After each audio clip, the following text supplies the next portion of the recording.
Welcome to another Gleaner video podcast.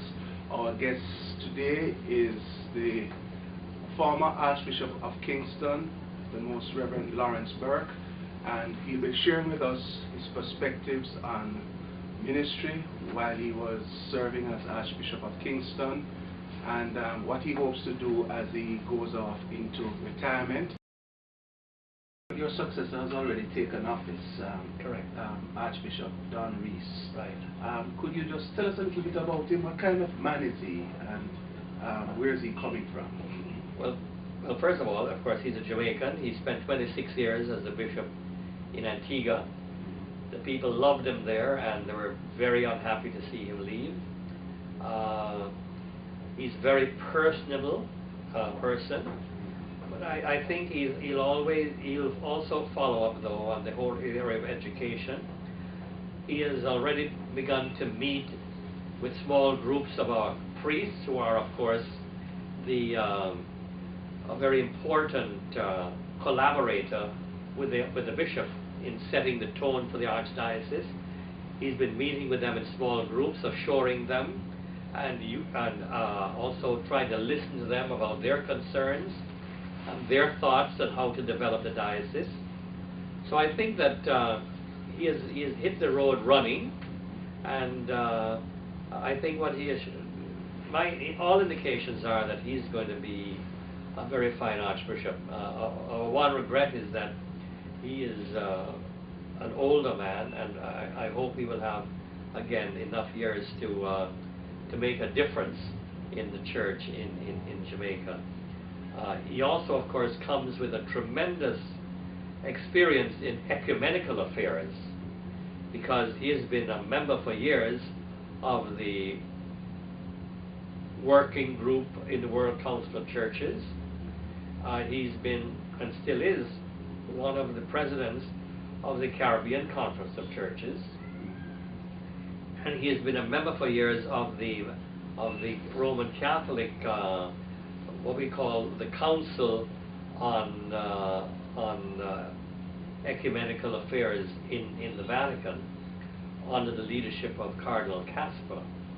So he's been very active in that area, and I'm sure he'll bring a lot to the table at the Jamaica Council of Churches, for example, and working with the evangelicals and other groups, Christian groups in Jamaica. And I'm sure that he'll also be very open to working with others in interreligious dialogue with our Muslim brothers and with the Rastafarians and the other non-Christians groups in Jamaica.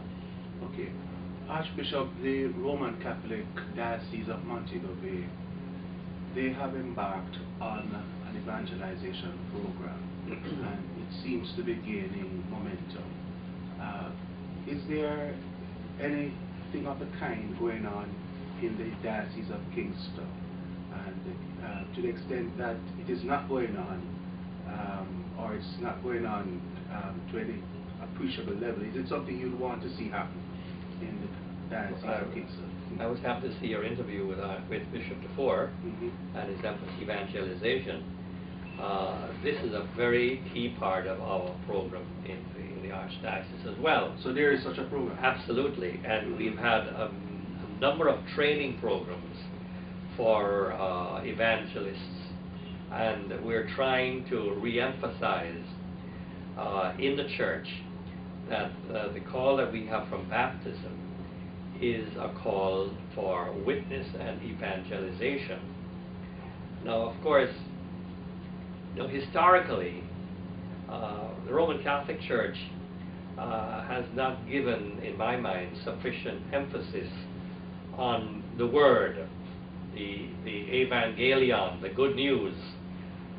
We have stressed a lot our sacramental life and not stressed sufficiently the Word.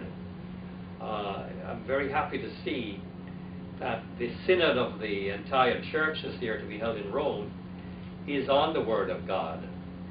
And I'm hoping that this is going to bring new impetus to our own local efforts to emphasize the need for the Word.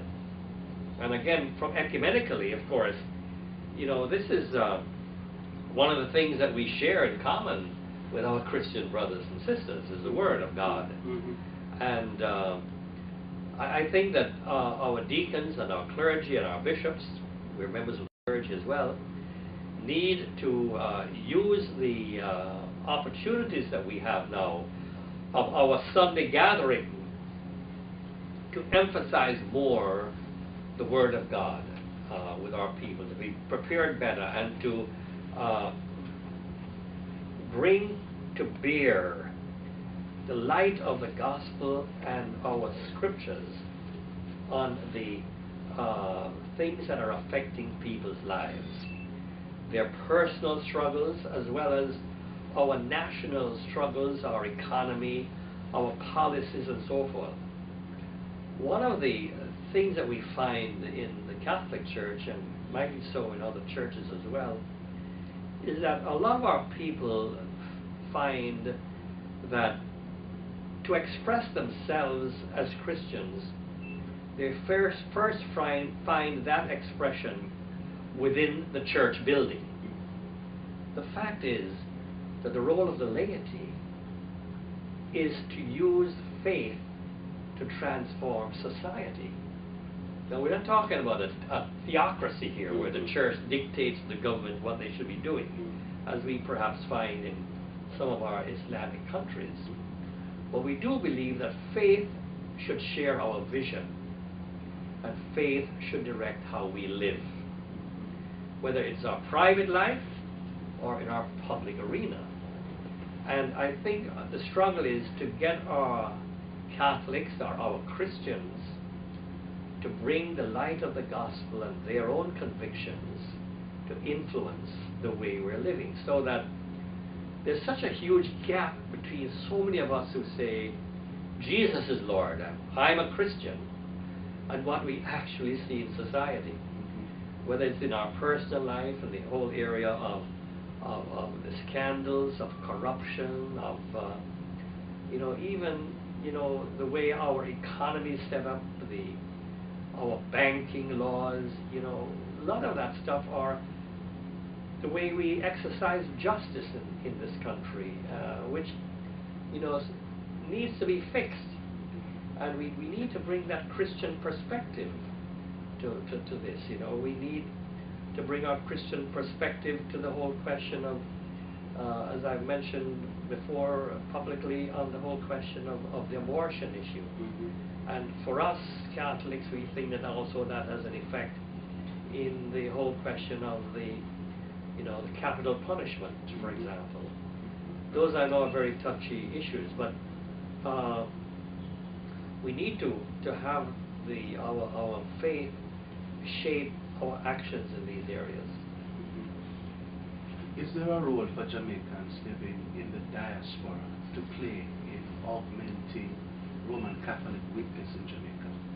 Absolutely, absolutely. The fact is, and a lot of this is not known, but some of the greatest support, for example, that our Catholic schools have, a place like St. George's College, Alpha, Immaculate, come from graduates of these schools who are now living in the diaspora. They remit so much help for, the breakfast and feeding programs in these schools. Because even though these are the old-time recognized schools, you'll be surprised to know that a lot of those students are coming to school needing a lot of help. So that in the area of education, they are already been very active.